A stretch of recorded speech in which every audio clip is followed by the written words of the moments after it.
దేవుని యొక్క పరిశుద్ధ నామమునకు కూడి వచ్చిన మీ అందరికీ ప్రభువైన యేసుక్రీస్తు నామములో మరొకసారి హృదయపూర్వక వందనాలు తెలియజేస్తున్నాను.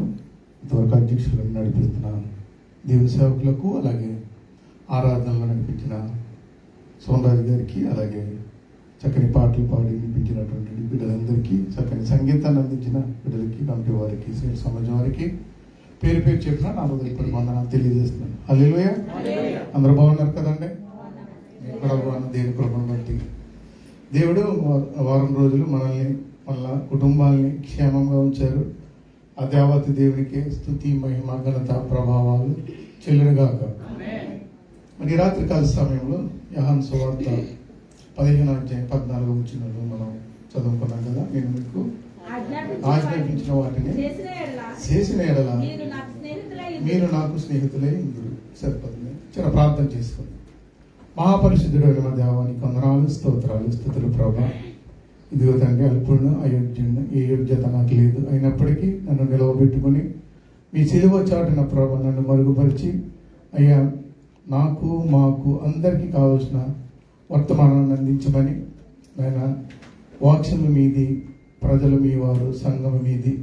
ఆయన ప్రతి విషయంలో ప్రభా నాకు సహకారంగా ఉండి, నా నోటికి ఆయన బోరగా ఉండి, ఆయన నా ద్వారా ప్రభా బిడ్డలకి ఏది అవసరంతో మరి ఆ మాటలు అందించమని యేసయ్య నామం పేరట మిక్కిలి బ్రతిమలు వేడుకొంచున్నాం తండ్రి.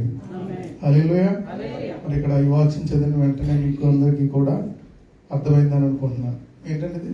నేను మీకు ఆజ్ఞాపించిన వాటిని చేసిన ఎడల మీరు నాకు స్నేహితులై ఉండు. అంటే ఇక్కడ మనం చూసినట్టయితే దేవునికి మనం స్నేహితులై ఉండాలంటే మనం ఎలా ఉండాలంటే ఆయన ఆజ్ఞలను లోబడి ఆయనకు నడుచుకోవాలి. లేదంటే నేను తెలియపరుస్తున్నాను, లేదంటే నీకు లోబడతాను. ఇలాగ మనం చాలా కమిట్మెంట్స్ అనేవి మనం తీసుకుంటాం. ఎందుకంటే దేవుడు ఎప్పుడైతే దేవునితో మన స్నేహం ఎప్పుడైతే చేయాలనుకుంటామో మనం అందరం కూడా ఎలా ఉండాలంటే ఆయన ఆజ్ఞలకు లోబడాలి. ఆ ఆజ్ఞలు ఏంటి? బోల్డ్ ఆజ్ఞలు ఉన్నాయి.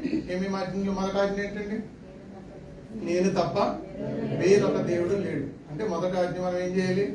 ఆయన్నే మనం ఆరాధించాలి, పూజించాలి. పూర్ణ హృదయంతో, పూర్ణాత్మతో మనం ఆరాధించాలి.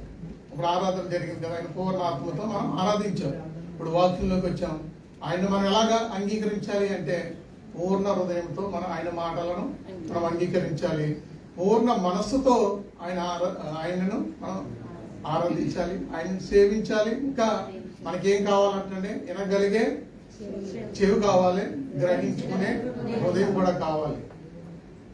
మరి ఏమి గ్రహించుకోవాలి మనం అంటే దేవుని యొక్క మాటలు.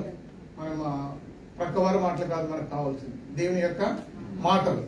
అయితే ఈరోజు ఆయనతో మన స్నేహం కలిగి ఉండాలంటే మరి కొంతమంది స్నేహితులు మనం బైబిల్లో చూడాలి. ఎందుకంటే మనకు కూడా చాలా మంది స్నేహితులు ఉంటారు.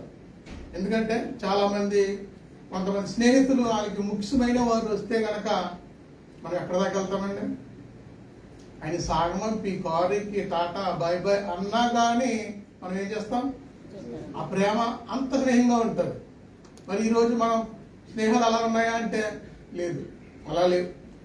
ఎందుకంటే మనం చెప్పుకోవాలి, ఎందుకంటే ఆ స్నేహాలు మనకి లేవు. ఎందుకంటే మన స్నేహాల గురించి నేను మాట్లాడట్లేదు, కానీ దేవునితో ఒక నిబంధన చేసుకుని ఒక చక్కగా స్నేహితులు అనేవారు ఉన్నారు బైబిల్లో. ఎవరంటే స్నేహితులు? అబ్బా, ఇంకా సరే, ఇంకా బోళ్ళు మంది ఉన్నారు స్నేహితుల గురించి మనం చెప్పాలంటే. ఇది స్నేహితుల దినోత్సవ దినాన్ని మనం చెప్పుకుంటే చాలా బాగుంటుంది. అయితే మనం పరిశుద్ధ గ్రంథంలో మొదటి సామూయేలు గ్రంథం 18వ అధ్యాయాన్ని మొదటి వచనాన్ని చదువుదాం.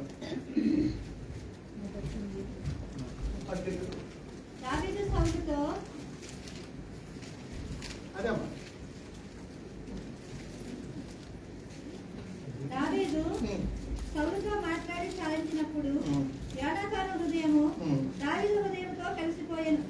సరిపోతుంది, ఇక్కడ సరిపోతుంది, తర్వాత చదువుతుంది. ఇక్కడ మనం చూసినట్లయితే ఎవరి హృదయం ఎవరితో కలిసిపోతుందంటే యోనాతాను యొక్క హృదయము దావీదు హృదయంతో కలిసిపోతుంది. ఎందుకని అలా కలిసిపోతుంది? ఆయన ఏం చేశాడు అసలు? తన తండ్రి అయినటువంటి సౌలుతో మాట్లాడుతున్నప్పుడు యోనాతాను యొక్క హృదయం ఏమవుతుందంటండి? దావీదు హృదయంతో కలిసిపోయిందంట ప్రియుల. మరి ఈరోజు నువ్వు నేను కూడా మనం దేవునితో మాట్లాడుతున్నప్పుడు మన హృదయాలు దేవునితో కలుస్తున్నాయా? మనం ప్రశ్నిస్తుందాం. మొదటి సమూయేలు 18:1. దేవుని చదవద్దు అంటే మీరు అడుగుతారు కదా.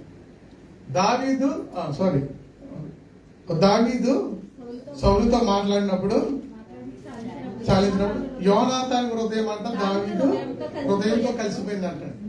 ఈరోజు హృదయాలు అనేవి చాలా దూరంగా ఉంటున్నాయి, కలవట్లేదు. పైకి మనం భక్తిగా సంఘానికి వస్తాం కానీ మన హృదయాలు అనేవి చాలా దూరంగా ఉంటున్నాయి. ఎందుకంటే మనం చెప్పాలంటే మనకు మనమే దేవుని యొక్క హృదయంతో మనం కలవాలి. మనం ఎప్పుడైతే ఆయన హృదయంతో మనం కలుస్తామో ఆ ప్రేమ అనేది వస్తుంది. ఇక్కడ మనం చూసినట్లయితే యోనాతాను హృదయం అంట దావీదుతో కలిసిపోయింది. అసలు ఎందుకని కలిసిపోవాల్సి వచ్చింది? ఆయన ఏం చేశాడు అసలు? కనుక మనం చూసినట్లయితే దావీదు ఏం చేశాడు? మొట్టమొదటిగా మనం చూసినట్లయితే ఆయన యుద్ధ నేర్పరే కాదు, ఒక గొర్రెలు కాసుకున్నటువంటి గొర్రెల కాపరి. గొర్రెల కాపరి దగ్గర అక్కడికి వచ్చినటువంటి సింహాలనేంటి, ఎలుగుబడులు ఆయన చీల్చి చెండాడేసినటువంటి వ్యక్తి ఆయన. ఎవరు? దావీదు. అయితే ఇక్కడ మనం చూసినట్లయితే ఇక్కడ యుద్ధం జరుగుతుంది. ఎవరికి? ఫిలిస్తీన్లకి, ఇజ్రాయేలీలకి. అక్కడ ఒకడు లేస్తున్నాడు, గొలియాత్ అనేవాడు 6 మూరల జానడ గలవాడు. ఏమన్నాడంటే ఇజ్రాయేలీల మీద ప్రగాఢాలు కలుపుతూ ఉన్నారు. ప్రగాఢాలు కలుపుతూ ఉంటుంటే అక్కడ దావీదు అనే వ్యక్తి అసలు ఆ యుద్ధాన్ని చూడటానికి కానీ లేకపోతే ఆ యుద్ధంలో పాల్గొందామని కానీ వెళ్ళలేదు. ఎందుకని వెళ్ళలేదు? తన అన్నల కోసం తన తండ్రి ఏదైతే పంపించాడో అది పట్టుకుని వెళ్ళి యుద్ధాన్ని అక్కడికి వెళుతున్నప్పుడు ఒక సున్నతి లేనివాడు ఈ రీతిగా మాట్లాడుతున్నాడు. ఇజ్రాయేల్ లేకుండా భయపెట్టేస్తున్నాడంట. ఇజ్రాయేలీ యొక్క వారందరూ కూడా ఏమైపోతున్నారంటే వణుకుపోతున్నారంటే. వారు వణుకుపోతూ ఏం చేస్తున్నారంట, రాజు అయిన వాడే ఎక్కడో వెళ్ళి దాక్కుంటున్నాడంట. కొన్ని సందర్భాల్లో దాక్కోవలసి వస్తుంది. కొన్ని సందర్భాల్లో శత్రువు అనేవాడు ఎగిసిపడుతూ ఉంటాడు, కెరటాలు వేస్తూ ఉంటాడు. సముద్రం అనేటప్పుడు కెరటాలు వస్తాయి. శత్రువు అనేవాడు ఎప్పుడు లేచి పడుతూనే ఉంటాడు. కానీ అక్కడ జరిగినటువంటి విషయం ఏంటంటే తెలుసా? ఈ మాటలు ఎవరైతే వింటున్నాడో దావీదు ఏం చేస్తున్నాడో తెలుసా? దావీదు చేస్తున్న పని ఏంటో తెలుసా? రాజా, నాకు ఒక చిన్న అవకాశం ఈ ఫిలిస్తీయుడు సున్నతి లేనివాడు ఇజ్రాయేల్ మీద ఇలాగ అంటే ఏంటి మీరు ఇలాగైపోయారని చెప్పేసి ఆయన మాటలు మాట్లాడుతున్నప్పుడు అంటే యోనాతాను హృదయం ఆయన హృదయంతో అంటే ఈయనలో గొప్ప అభిషేకం ఉన్నది ఆయన గమనించుకోగలిగాడు. ఎందుకంటే ఆ మాటలో ఒక పవర్ చూశాడు.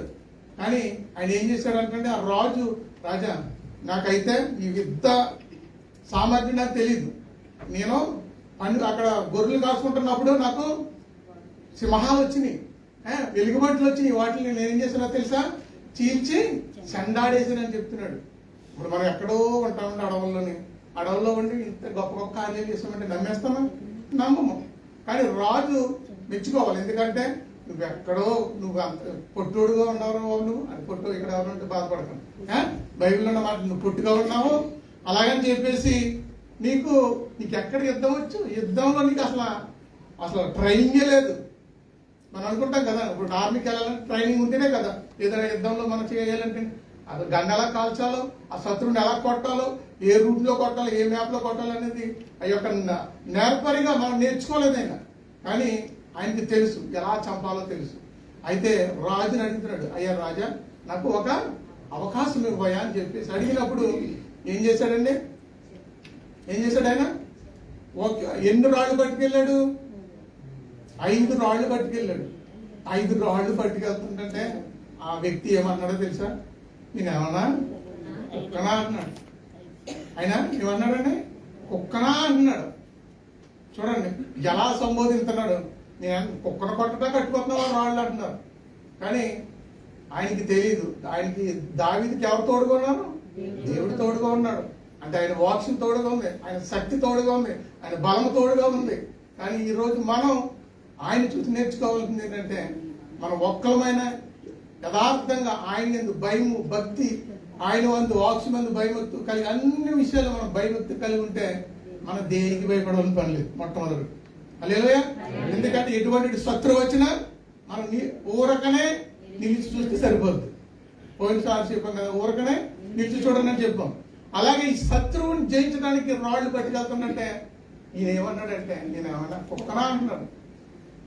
ఈరోజు చూడండి, ఇప్పుడు ఎవరినైనా కుక్కన అన్నప్పటికీ ఎంత పౌరసం వస్తుందండి. కానీ ఆయన ఏమి కూడా పట్టించుకోలేదు. ఆయన యొక్క గురి ఏమన్నది, ఆయన చంపాలి ఏమైనా సరే అని చెప్పేసి.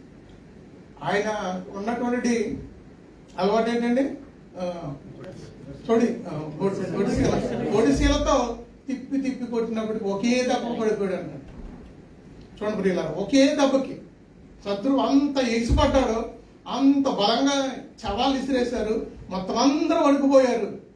వణికిపోయినా కానీ ఒకే దెబ్బకి ఏమైపోయాడని పడిపోయిన వెంటనే ఆయన కత్తి తీసుకుని ఆయన మొలలో ఉన్నటువంటి కత్తిని తీసుకుని ఏం చేశాడండి, తలాన్ని నరికేశాడు. తలాన్ని నరికేస్తే ఆయన ఇంకేం చేస్తారు, అందరూ కూడా అబ్బబ్బ ఏమి యుద్ధాలు నేర్పరు అని చెప్పేసి దావీదుని అన్నారు. అన్న తర్వాత దావీదు సౌలు రాజు అంటాడు, దావీదు నువ్వు గొర్రెలు కాసుకునే వ్యక్తులు కదా, నువ్వు ఒక పని చెయ్యి, ఈ రోజు నుంచి నా దగ్గరే ఉండు అని చెప్పేసి అంటాడు. ఆ మాటలు విన్నప్పుడు యోనాతాను హృదయం ఏమైపోయిందంటే, ప్రేమతో ఏంటి ఎంత శక్తిమంతుడా, నేను గనక యోనాతాను అంటే ఎవరు, రాజు తర్వాత రాజు అవ్వవలసినటువంటి వ్యక్తి, ఆయన హృదయం ఏమైపోయింది అంటాడు ప్రియులారా, నిజంగా యోనాతాను హృదయంతో కలిసి నాకు ఉంటే కనుక ఇటువంటి నాయకుడు నాకు కావాలి, నా తండ్రి కాదు, కింద వచనాల్లో మనం చూసుకుని తెలుస్తుంది కాదు. ఎందుకంటే అటువంటిది ప్రేమ కలిగి ఉన్నాడు అంటాడు. ఈ యోనాతాను ఏం చేశాడండి, ఒక ఎందుకు పనికిరాని అటువంటి వాడిని రాజు దగ్గర ఆయన ఉండమని చెప్పేసి అడుగుతున్నప్పుడు ఆయన చెప్పిన మాటలో దావీదు వింటుంటేనంట యోనాతానికి ఒక శక్తిని వచ్చిందంట. ఈరోజు కూడా మనం కొన్నిసార్లు మనం మాట్లాడుతున్నప్పుడు, బాధలో ఉన్నప్పుడు, లేకపోతే కష్టాల్లో ఉన్నప్పుడు ఎవరినైనా సరే మనం బలపరిచమనుకో, అయ్యా దేవుడు మీతోటనే మాట్లాడాడు అంటారు. అవునే కదండి. ఆ బలహీన సమయంలో ఎవరిని బలపరుస్తాడు దేవుడు, వాళ్ళని బలపరుస్తాడు. అలాగే మన మాట ఎలా ఉండాలంటే ప్రేమ కలిగి ఉండాలి. కనుక ఈ యోనాతాను ఏం చేశాడంటే ప్రేమతో అంగీకరించాడు అంటే దావీదుని. ఇంకా 2వ వచనంలో చదువుకుందాం. 2వ వచనం, యోనాతాను దావీదును తనకు ప్రాణ స్నేహితునిగా భావించుకొని అతన్ని ప్రేమించాను. సరిపోతున్నాం. ఏం చేశాడంటే మొదటగా ఆయన ఏం చేశాడు, ప్రేమించాడంట.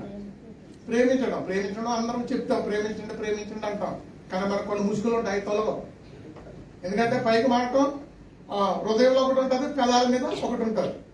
మనం హృదయం ఏదైతే నిండుకునుందో పెద్దలు మాట్లాడతాయంట. కానీ యోనాతాను హృదయం అంటే ప్రేమతో ఏం చేయాలంటే ప్రేమించినట్లుగా మనం చూస్తున్నాం ప్రియులారా. మళ్ళీ ఒకసారి చదువమ్మా 2వ వచనం. ఎలా ప్రేమించాడంటే ప్రాణ స్నేహితుడిగా భావించాడంట. ఈ రోజు ప్రాణ స్నేహితులు మనల్ని ఏం చేస్తున్నారంటే నట్టిట్లో ముంచేస్తున్నారు. ఆడు ఎదుగుతుంటే ఓర్చలేని స్థితిలోకి వెళ్ళిపోతున్నారు అన్నమాట. ఆడు ఎదగకూడదు. ఇది వరకు ఒక సామెత ఉండేది మనకి ఏంటంటే, ఒకడికి ఒక గాడి ఉందంట. గాడిద తెలుసు కదా విషయం, మీకు ఒకసారి చెప్పినట్టు గుర్తు. ఒక గాడిద ఉంటేనంట, ఆడికి గాడిద ఉంది, నాకు గాడిద లేదు, ఆడి గాడిద మీద అన్ని పనులు చేసేసుకుంటున్నాడు అని చెప్పేసి ఆ స్నేహితుడికి కోపం వచ్చేసి ఏం చేయడంటే రిత్రిగా ఏం చేయడం తెలుసా, గొయ్యితో వేసాడు అంటాడు. గొయ్యితో వేసి ఆ గాడిదని ఏమైనా సరే దాడి తీసుకొచ్చి పెట్టాలి అనుకున్నాడు. ఆ గొయ్యిలో నేను గాడి పడేది, మరి బతికిద్దండి, ఊపిరి అందదు దానికి. అవన్నీ అలా అనుకున్నాడు. చీకట్లో ఏం చేస్తున్నాడంటే గాడిని పడదీశాడు, మట్టి వేస్తున్నాడంట.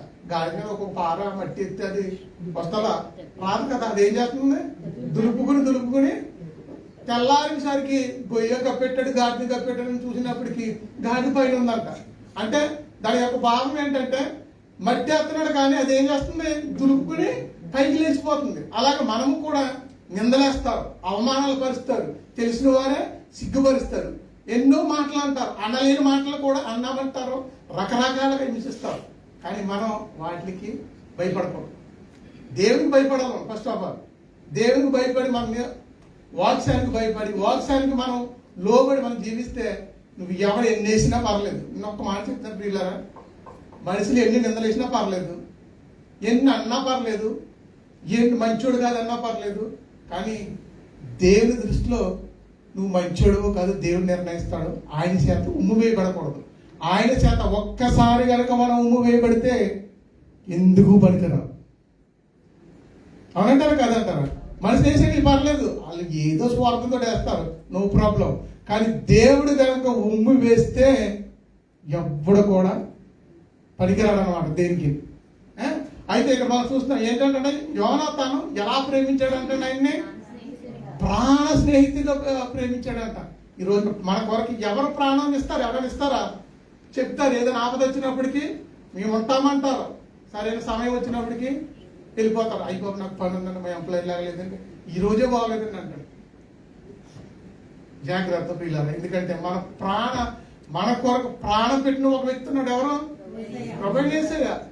ప్రొవైడ్ చేసే అన్నాడు మన కొరకు. ఆయన ఏం చేశాడంటే ప్రాణం పెట్టాడు. నీ కొరకు నా కొరకు నిందలు అనుభవించాడు, అవమానాలు అనుభవించాడు, ఉమ్మివేశారు, వేలం చేశారు. అయినా సరే ప్రతిదీ కూడా ఆయన ఏం చేశాడంటే సహించుకున్నాడు. నీ కొరకు నా కొరకు ఆయన ఏం చేశాడంటే తన ప్రాణాన్ని పెట్టాడు. పిల్లలు, ఈరోజు మనకు స్నేహితుడు ఉన్నారంటే ఎవరు? మన యేసయ్య స్నేహితుడు. ఈ లోక స్నేహితుడు మనకి అవసరం లేదు. నేను ఒకటే చెప్తాను, సంఘంతో నువ్వేం చేయాలంటే సహవాసం కలుగుండు, దేవునితో స్నేహం కలుగు. ఎలా ఉండాలంటే సంఘంతో సహవాసం కలుగుండు, దేవునితో స్నేహం చేయు, బాగుంటుంది. కానీ దేవుని వదిలేట్టేసి నువ్వు మనుషులతో స్నేహం చేస్తే నీకే ప్రమాదం. ఒక రోజు నిన్ను నిలబెట్టి ముంచేస్తావు. నీకు తెలీదు, ఎలా ముంచుతారో మనకి తెలియదు. కనుక నువ్వేం చేయాలంటే సంఘంలోనైనా నువ్వు ఎలా ఉండాలి? సహవాసం కలిగి ఉండాలి, దేవునితో స్నేహం కలిగి ఉండాలి. ఇంకా మనం చూసినట్లయితే 3వ వచనంలోకి వెళ్దాం.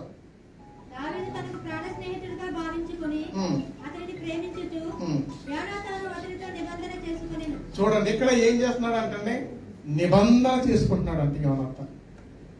ఒక రాజు అంటే రాజు యొక్క కొడుకు ఒక నిబంధన చేసుకుంటున్నాడు. దేని గురించి? దావీదు యొక్క ఉన్నటువంటి ఆ లక్షణాలను చూసి. అంటే ఆయనలో ఏం క్వాలిటీస్ ఉన్నాయి? ఆయనలో మంచితనం ఉంది. శత్రువుని జయించినటువంటి వ్యక్తి దావీదు. ఏమన్నా అసామాన్య వ్యక్తి? ఇజ్రాయేలును వణికించేసినా కానీ దావీదు ఏం చేశాడండి? చంపేసి తల నరికేసి తీసుకొస్తే ఆ వ్యక్తిని చూసినప్పటికీ రాజు కుమారుడైన రాజు అవ్వవలసినటువంటి రాజు ఆయన ఏం చేశాడంటే నిబంధన చేసుకుంటున్నాడంట. ఈరోజు నీవు నేను కూడా ఎన్నో నిబంధనలు చేసుకుంటున్నా కదండి. మరి ఇజ్రాయేలు వచ్చిన కొత్త ఎన్ని నిబంధనలు చేసుకున్నా, బోల్డ్ చేసేసుకున్నాం. ఒకటి గుర్తు తెచ్చుకోండి, ఏదైనా మీ మనసులో ఒకటి గుర్తు తెచ్చుకోండి. భార్యాభర్తలుగా ఎన్నో ప్రకటనలు చేసేస్తాం, ప్రమాణాలు చేసేస్తాం, సంఘంలోకి వచ్చిన తర్వాత ప్రమాణాలు చేసేస్తాం. మరి ఆ ప్రమాణాలు ఏమైపోతున్నాయి? దేనికి లోబడుతున్నాం? దేనికైనా లోబడుతున్నాం అంటే మాకు ఇలాగా లేదు, ఈ టైపులో లేదు, ఆ టైపులో అయితే అంటే మనకు అనుకూలంగా మార్చుకుంటాం ప్రతిదీ కూడా. కానీ యోనాతాను మాత్రం ఒక నిబంధన తీసుకుంటున్నాడు. ఈరోజు నువ్వు నేను కూడా ఖచ్చితంగా ఒక నిబంధన చేసుకోవాలి. సహవాసము సంఘంతో చేయాలి, నేను దేవునితో స్నేహం చేయాలని ఒక నిబంధన చేసుకోవాలి నువ్వు నేను కూడా. హల్లెలూయా. ఎందుకంటే ఆయనతో మనం స్నేహం చేస్తే నీకేమి కావాలని ఇస్తాడు. అందుకంటే నా యందు ఒక మాట ఉంటారు కదా, నేను ఆయన యందు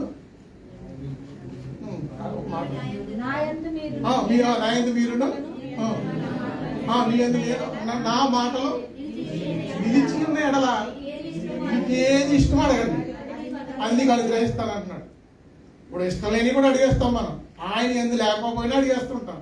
కానీ ఆయనకి ఇష్టం అవ్వాలి కదా ఇవ్వాలంటే. ఒక నిబంధన చేసుకుందాం ప్రియులారా, ఈరోజు నువ్వు నేను కూడా. ఆ నిబంధన ఏం చేసుకున్నాడని మన కిందకు చూసినట్లయితే 4వ వచనం చదువు ఒకసారి.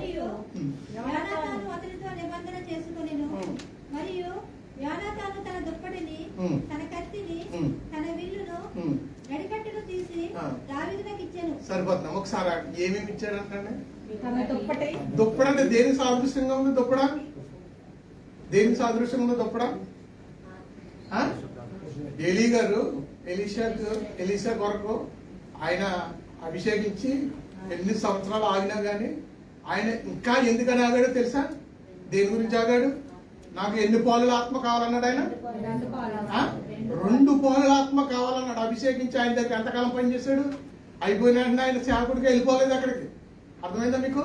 ఆయన 2 అంతల ఆత్మ కొరకు కనిపెట్టి ప్రార్థన చేసి నీకేం కావాలయ్యా ఏంటి అని అడుగుతుంటే ఆయన అడుగుతున్న మాట ఏంటంటే నాకు 2 అంతల ఆత్మ కావాలి. జాగ్రత్తగా ఆలోచించండి. ఎందుకని మాటలు చెప్తున్నానంటే ఈయన ఏమని ఇస్తున్నాడంటే గొప్పడిస్తున్నాడంట. రాజు కావాల్సిన ఆయన దగ్గర ఉన్నటువంటి రాజు, తండ్రి తర్వాత రాజు అవ్వవలసినటువంటి వ్యక్తి సమస్తాన్ని ఎవరికి ఇచ్చేస్తున్నారంటే ఒక నిబంధన చేసుకుని. ఏమని నిబంధన చేసుకున్నాడు ఆయన? నా దగ్గర ఉన్నటువంటి ఆ యొక్క ఆత్మను ఆయనకి ఇవ్వాలి. ఎందుకంటే నేను కాదు రాజుని కావాల్సింది, యోనాతాన్ కాదు, నేను కాదు రాజు అవ్వాల్సింది. యోనాతాన్ ఇలా అనుకుంటున్నాడు, నేనే కాదు రాజు అవ్వాల్సింది, దావీదు అవ్వాలి నా స్థానంలో. ఆయన అయితే మంచి న్యాయం చేయగలుగుతాడు అని చెప్పేసి ఆయన ఏం చేయాలంటే ఆయన యొక్క ఉన్నటువంటి దుప్పడిచ్చాడు. తర్వాత కింద చదివితే కత్తినిచ్చాడు, ఇంకా తన ఇల్లునిచ్చాడు, నడుగట్టును కూడా ఇచ్చేయాలంట. నడుగట్టు ఎవరైనా ఇస్తారండి? నడుగట్టు దేనికి సూచనగా ఉంది? నడుగట్టు దేనికి సూచనగా ఉంది? నడుగట్టు బలానికి సూచనగా ఉంది. ఆయన ముసలివాడు అయిపోయినప్పుడు ఏం చేయాలి? నడుగట్టు కట్టుకోవాలి. ఆయన నిలబడాలంటే నడుగట్టు కట్టుకోవాలి. అటువంటి నడుగట్టుని కూడా ఆయన ఇచ్చాడంటే ఆయన ఎంత సమర్పించుకున్నాడో చూడండి ప్రియుల. అంటే దావీదుని ఎంత ప్రేమించాడో చూడండి. నిజంగా అటువంటి ప్రేమను కలిగి ఉండాలి ప్రియుల. అటువంటి నిబంధన మనం కలిగి ఉండాలి. ఎందుకంటే యోనాతాను రాజు అవ్వాల్సిన వ్యక్తే ఏం చేశాడో తెలుసా? ఆ నడుగట్టుని, ఆయనకున్నటువంటి దుప్పడిని, విల్లుని, కత్తిని, అంటే కత్తి అంటే యుద్ధానికి సాదృశ్యంగా ఉన్నాయి, అన్ని కూడా ఆయనకి ఇచ్చేశాడు. ఎందుకని ఇచ్చేసాడంటే ఆయనలో ఒక శక్తిని చూశాడు. అది మనం తెలుసుకోవాల్సిన విషయం ఏంటంటే ఆయనలో ఉన్నటువంటి శక్తిని చూడాలి. ఈ రోజుని శక్తిని చూడలేదు, భక్తిని చూడలేదు, కానీ మనం ఏదో చూస్తాం. అది మీకే తెలియాలి ఏం చూస్తున్నారండి అని. ఇక ఇంకా మనం కిందకు చదివినట్లయితే సౌలు తనను పంపిన చోటకెళ్ళను పోయి వదిలేండి, సరిపోతుంది అక్కడతోటి. ఇంకా నేను ముగించడానికి ఇష్టపడుతూ ఉన్నాను. ఇదే అధ్యాయంలో ఒకసారి 20 వచనం చూసినట్లయితే 13 వచనం 20:13. అయితే నా తండ్రి నీకు కీడు చేయను ఉద్దేశించున్నాడని నేను తెలుసుకుని అట్లా దాన్ని నీకు తెలియజేసి నువ్వు క్షేమంగా వెళ్ళినట్లు నిన్ను పంపివేయని ఎడలా. సరిపోతున్నాం. ఇక్కడ మనం జాగ్రత్తగా గమనించినట్లయితే ఆయన నిబంధనతో పాటు ఇంకొక కమిట్మెంట్ తీసుకుంటున్నాడు. నాకు తెలుసు, ఎందుకంటే నా తండ్రి నన్ను ఎప్పటికైనా చంపేస్తాడు, ఎందుకంటే నీతో నేను స్నేహం చేస్తున్నాను. కానీ నా తండ్రి చంపేసినా కానీ నా నిబంధన మాత్రం వెనక్కి తీసుకోండి. ఎందుకంటే ఒక్కొక్కరు మాట తప్పరు ప్రియులు, ఒక్కొక్కసారి మాట తప్పరు. మాట ఇచ్చారంటే ఆ మాటకి కట్టుబడి ఉండిపోతారు. ఆ మాటకి ఏం చేస్తారంటే ప్రాణం పోయినా సరే ఆ మాట కోసం నిలబెట్టుకోవడం కోసం ఏం చేస్తారండి, తన ప్రాణాలైనా అర్పించేస్తారంట. అడ్వర్టైజింగ్ గారు ఒకసారి ఒక చిన్న విషయం చెప్పారండి. అది ఒక పక్షి చిన్న ఉడతలా ఉంటుందంట. ఉడుము కాదు, ఒక సెరిస్ అయ్యి తింటదంటే సెర్విన్. అది అంటే దానికి ఏదైనా చెడిది పదార్థాలు ఏదైనా కనబడితే తగిలితేనంట దానికి ముట్టుకోదంటాడు. ఇంకా ముట్టుకోదంట, అసలు దాన్ని టచ్ చేయదంట. దానికి ఏదైతే కావాలో స్పష్టమైంది అదే తింటదంటండి. సరే, దానికోసం మనకి ఎందుకని ఇక్కడ యోనాతాను ఏం చేస్తున్నాడంటే ఇక్కడ అయితే నా తండ్రి నీకు కీడు చేయను ఉద్దేశించుచున్నాడు. ఒకవేళ దావీదు చూడు, మన స్నేహం ఎలా ఉండాలంటే ప్రేమ కలిగి ఉండాలి, నిబంధన కలిగి ఉండాలి. అంతేకాదు నా తండ్రి గనక నీకు గనక కీడు ఉద్దేశించి గనక నా తండ్రి ఆలోచిస్తున్నాడు అనుకో, మొట్టమొదటి నీకే నేను చెప్తాను అంటున్నాడు. చూడండి ప్రియుల, చూడండి ఆయన ఏం చెప్తున్నాడు అంటే తండ్రి పుట్టెట్టుకెళ్ళి బయట చెప్తాను అంటున్నాడు. ఈ రోజు కూడా సంఘాలు కూడా అలాగే దరిద్రంగా తయారైపోయింది. మన సంఘం అని కాదండి, అన్ని సంఘాలు అలాగే ఉన్నాయి. సంఘాన్ని పుట్టెట్టుకెళ్ళి బయట వాళ్ళకి ఇచ్చేస్తున్నారు. సంఘాన్ని గుట్టట్టుకెళ్ళి బయట వాళ్ళకి ఇచ్చేస్తారు, బయట వాళ్ళ చేత మాట్లాడిపిస్తా ఉన్నారు వీళ్ళు ఈ రోజున. బయట వాళ్ళ దగ్గర మనం నేర్చుకోవాల్సి వస్తుంది. కర్మ అలాగే అయిపోయింది. మరి ఏం చేయం కానీ మన ఏదో సామెత ఉంటుంది, బొడ్డు వచ్చిన వేళ బిడ్డ వచ్చిన వేళ అంటారు. ఏదో సామెత, దాన్ని అర్థమైనకి అర్థమవుతుంది. ఎందుకంటే ఏంటంటే ఇంకా మనం వాళ్ళకి చెప్పలేము, ఇంకా ఎన్ని చెప్పినా అంతే ఇంకా పరిస్థితి. ఇక్కడ మనం చూస్తున్నాం, ఆ తండ్రి అంట ఏం చేస్తారంటే ఒకవేళ కీడు కనుక ఉద్దేశిస్తే కనుక నేను నీకే వచ్చి చెప్తానంట. అటువంటి నిబంధన కలిగి ఉన్నాడు, ఆ నిబంధన కలిగి ఉన్నాడు. ఇంకా కింద చదివినట్లయితే చూద్దాం. అదే వచ్చింది, నీవు క్షేమంగా వెళ్ళినట్లు నిన్ను పంపివేయని ఎడల యెహోవా నాకు గొప్ప అపాయం కలుగజేయును గాక. యెహోవా నా తండ్రికి తోడుగా ఉండినట్లు నీకును తోడుగా ఉండును గాక. అయితే సరిపోతాం, మీకు నేను చెప్పేస్తాను ఎందుకంటే టైం లేదు కనుక. మనం ఏం చేయాలంటే ప్రియులారా, దావీదు ఎంతో ప్రాణ స్నేహితుడు, ఒక నిబంధన చేసుకుంటున్నాడు, ప్రేమిస్తున్నాడు. అదే సేమ్ టైం ఏం చేస్తున్నాడంటే, నా తండ్రి కనుక నీకు ఏదైనా కీడు కనుక తలపడిస్తే ఒకవేళ నీకు చెప్తాను. కానీ యోనాతాను అంటున్న మాట ఏంటంటే తెలుసా, దావీదు ఒకవేళ నేను చనిపోయినా కానీ నా కుటుంబంలో ఎవరైనా ఉంటే కనుక వారిని నువ్వు జ్ఞాపకం చేసుకోవాలి చెప్తున్నాడు. ఏమంటున్నాడండి, దావీదుని ఏమని అడుగుతున్నాడు, ఒకవేళ నా కుటుంబంలో ఎవరైనా కానీ ఒకవేళ మిగిలి ఉంటే కనుక నువ్వు జ్ఞాపకం చేసుకో అని చెప్పేసి చెబుతూ ఆయన ఏమంటున్నాడో తెలుసా, నా కుటుంబాన్ని జ్ఞాపకం చేసుకోమంటున్నాడు. ఈరోజు నువ్వు నేను కూడా మనం ఆలోచన చేసినట్లయితే దేనిని కూడా ఈయన ఆశించలేదు. అబ్రహాము కుమారుని ఇచ్చిన తర్వాత అసలు దేవుడు ఒక పరీక్ష పెట్టాడు. ఏమని, దేవుడిని ప్రేమిస్తున్నాడా కుమారుని ప్రేమిస్తున్నాడా అని చెప్పేసి. ఎవరిని ప్రేమించినాడంటే ఆయన దేవుని ప్రేమించాడు. అప్పుడు దేవుడే నిజంగా కుమారుని ప్రేమిస్తానని అనుకున్నాడు. కానీ అబ్రహాం ఎవరిని విలువిచ్చాడండి, ఎవరి మాటకి విలువిచ్చాడు, దేవుని మాటకి విలువిచ్చాడు. ఏం చేశాడో తెలుసా, కుమారుని చంపడానికి కూడా ఈయన తిరిగి తీయలేదు. ఈరోజు అదే అడుగుతున్నాడు యోనాతాను, దావీదు ఒకవేళ నేను చనిపోయిన నా కుటుంబంలో ఎవరైనా ఉంటే కనుక ఒక్కసారి జ్ఞాపకం చేసుకో అన్నప్పుడు దావీదు ఆయన అలాగే యోనాతాను చనిపోయాడు. చనిపోయిన తర్వాత దావీదు రాజు అయ్యాడు. రాజు అయిన తర్వాత ఎవరిని జ్ఞాపకం చేసుకున్నాడు, మొట్టమొదటిగా మెఫీబోషెతుని జ్ఞాపకం చేసుకున్నాడు మొట్టమొదటి. మనకు కూడా ముఖ్యమంత్రులు వీళ్ళకు కూడా కొన్ని సంతకాలు చేస్తారు. ఇందులో ఎప్పుడైతే పదవిలోకి వచ్చారో, పదవిలోకి వచ్చిన తర్వాత మాట్లాడదాకా ఈ ఆడవాళ్ళు కొట్టేసుకున్నారు ఎక్కడ బస్సులు, ఏంటి ఫ్రీ బస్ ఏదో పెట్టారు. ఆ ఫ్రీ బస్సులు చాలా చూస్తున్నారు. మనం అటువంటిది వాగ్దానాలు తీసుకుని వస్తారు.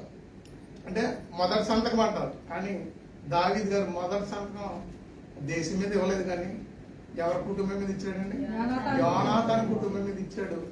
యోనాతాను కుటుంబంలో ఎవరైనా మిగిలి ఉన్నారేమో చూడండి చూడండి అని పంపిస్తే ఎవరు మిగిలాడంటే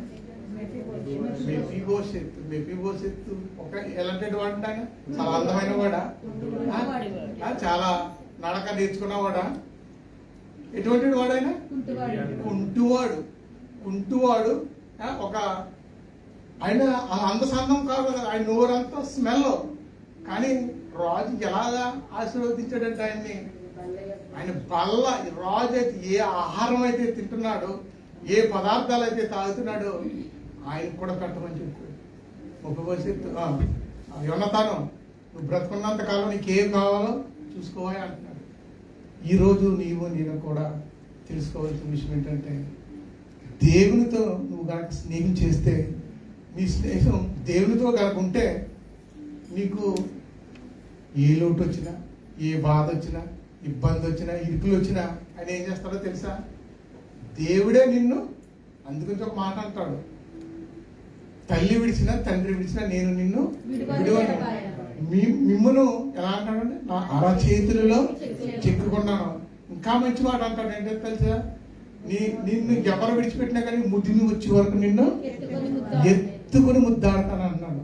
అంటే నువ్వు ఏ బాధలో ఉండు, ఇబ్బందుల్లో ఉండు, ఏ సమస్యల్లో ఉండు, ఎటువంటి దాటిలో ఉండు, నువ్వు నీ నోరు వాసన వేస్తుందా, నువ్వేమన్నా పొట్టువాడువా, లేకపోతే నువ్వు బలమైన వాడువా అని ఏది చూడ దేవుడు నీ హృదయాన్ని చూసి ఏం చేస్తాడో తెలుసా? ఆయన ఎత్తుకుని ముద్దాడతాడు. దావీదు కూడా అదే చేశాడు. దావీదు గొలియాతుని జయించాడు. మన యేసు ప్రభు సాతానుని జయించాడు. హల్లెలూయా. ఎందుకని? దావీదు గొలియాతు యొక్క తలను నరికేస్తే యేసు ప్రభు గారు కొత్త నిబంధనకు వచ్చినప్పటికి యేసు ప్రభు గారు ఎవరు? సాతాను యొక్క తలను సిద్ధగొట్టాడు. ప్రియులు, ఈరోజు నీవు నేను కూడా మనం గమనించవలసింది ఏంటంటే, ఒక స్నేహితుడు నీకు కావాలంటే నువ్వు స్నేహం ఎవరితో చేయాలి? దేవునితో చేయాలి. సంఘంతో సహవాసం చేయాలి. దేవునితో స్నేహం చేస్తే నీకు ఏ కొదువ ఉండదు, ఏ లోటు ఉండదు. ఇట్టి కృపా దేవుడు మీ అందరికీ దయచేయగాక. మరి ఈ సమయంలో బల్లారాధన ఉంటుంది. ఎందుకంటే సెక్రటరీ గారు మరి బల్లారాధన గురించి మీకు పెట్టడం జరిగింది. ఏది ఏమైనప్పటికీ నేను దాన్ని నేను అనట్లేదు. బల్లారాధన అనేది చాలా ఇంపార్టెంట్. అది ఏ నరుడికి కూడా హక్కు లేదు. అది దేవునిది. బల్లారాధన అనేది మనుషులకి సంబంధించింది కాదు, కమిటీకి సంబంధించింది కాదు, సంఘానికి సంబంధించింది కాదు. అది దేవునిది. ఒకవేళ మీకు సమాధానం లేదా, ఓకే, మేము ఏమో అభ్యంతరం ఎవరిని పెట్టట్లేదు. ఎవరైతే దేవునితో సమాధానం కలిగి, మనుషులతో మీకు సమాధానం అవసరం లేదు, ఇవాళ మేము తిడతారో పోగొడతారు, కానీ మీకు కావాలి